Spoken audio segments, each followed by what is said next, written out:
नमस्कार दोस्तों। आज मैं जो टॉपिक लेकर आई हूँ वो तो आपने थंबनेल में देख ही लिया होगा। तो इससे रिलेटेड जो श्लोक है मैं वो बोलती हूँ पहले। तथा समक्षम दहता मनोअभवम पिनाकिना भग्न मनोरथा सती निरिंद रूपम हृदयेन पार्वती प्रियेषु सौभाग्य फला ही चारुता। दोस्तों, ये कुमार संभवम ग्रंथ के पंचम सर्ग का पहला श्लोक है जिसे कालिदास ने लिखा है। जैसा कि आप सभी जानते हैं, कुमार संभवम की रचना कालिदास ने की थी, लेकिन इसके 8वें सर्ग तक आते आते उनके साथ कुछ प्रॉब्लम आ गई थी। वो मैं यहाँ पर नहीं बता सकती हूँ, जिसके कारण उन्हें ये ग्रंथ अधूरा छोड़ना पड़ा, जिसे आगे चलकर किसी और ने पूरा किया था। तो चलिए जान लेते हैं कि इस श्लोक का अर्थ क्या है। यहाँ पर प्रसंग यह है कि पार्वती तो बचपन से ही बहुत ही सुंदर रही थी। उन्हें अपने रूप पर बहुत ही ज़्यादा गुमान था, गर्व था कहेंगे उसको। और नारद मुनि ने बचपन में ही उन्हें कह दिया था कि आपके जो होने वाले पति हैं वो शंकर भगवान हैं, तो आप उनकी पूजा करें और उन्हें अपने रूप गुण से रिझाएं, तो वो खुश होकर आपसे विवाह कर लेंगे। तो यही चीज़ें यहाँ पर हुई थी। माता पार्वती अपने रूप और यौवन से ध्यानस्थ और समाधि में लीन शंकर भगवान को रिझाने का प्रयास कर रही थीं, और इसी समय कामदेव और रति आकर इनकी मदद करते हैं और वो अपनी लीलाएं रचते हैं। और यहीं पर क्या होता है कि इससे शंकर भगवान की समाधि टूट जाती है, और वो जब आंखें खोलते हैं तो सामने कामदेव पड़ जाते हैं और वो उन्हें भस्म कर देते हैं।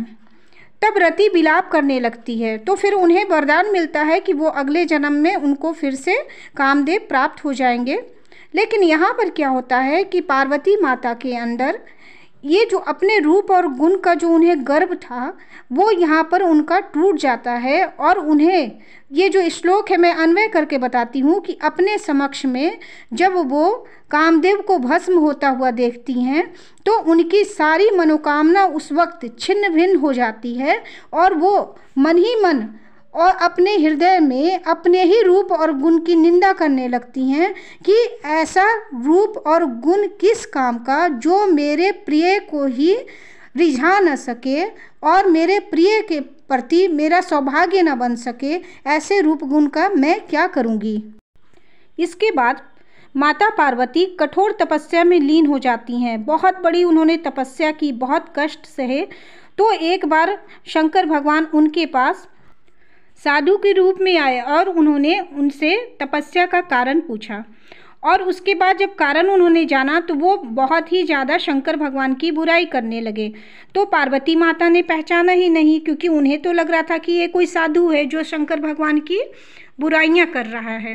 तो वो जैसे ही जाने के लिए जब मुड़ती हैं तो शंकर भगवान अपने असली रूप में आते हैं और उनसे कहते हैं कि मैं तुम्हारी तपस्या से खुश हुआ। और इसके बाद वो विवाह के बंधन में बन जाते हैं।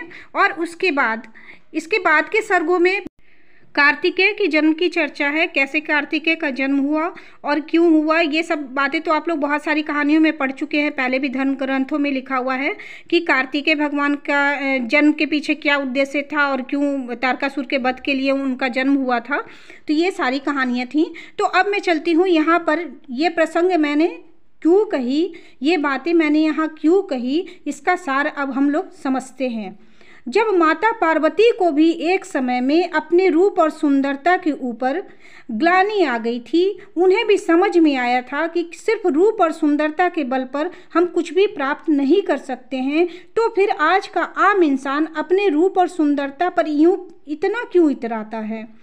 माता पार्वती को भी इतनी कठिन तपस्या करनी पड़ी थी, उसके बाद उन्हें मनचाहा वर मिला था या शंकर भगवान उन्हें प्राप्त हुए थे। तो आजकल के लोग अपनी रूप और सुंदरता पर इतना क्यों इतराते हैं, मैं यही प्रश्न पूछना चाहती हूँ। बार बार मेरे मन में एक सवाल आता है ये, और मैं जहाँ तक समझती हूँ कि सुंदरता और शालीनता जहाँ पर मिल जाए तो फिर क्या बात है। वहाँ सुंदर और शालीन दो वर्ड है, इन दोनों को जब हम मिक्स कर देते हैं तो ये बन जाती है सौम्यता। आप सभी जानते होंगे, अगर नहीं जानते हैं तो इसको इंग्लिश में कहते हैं सोवरनेस।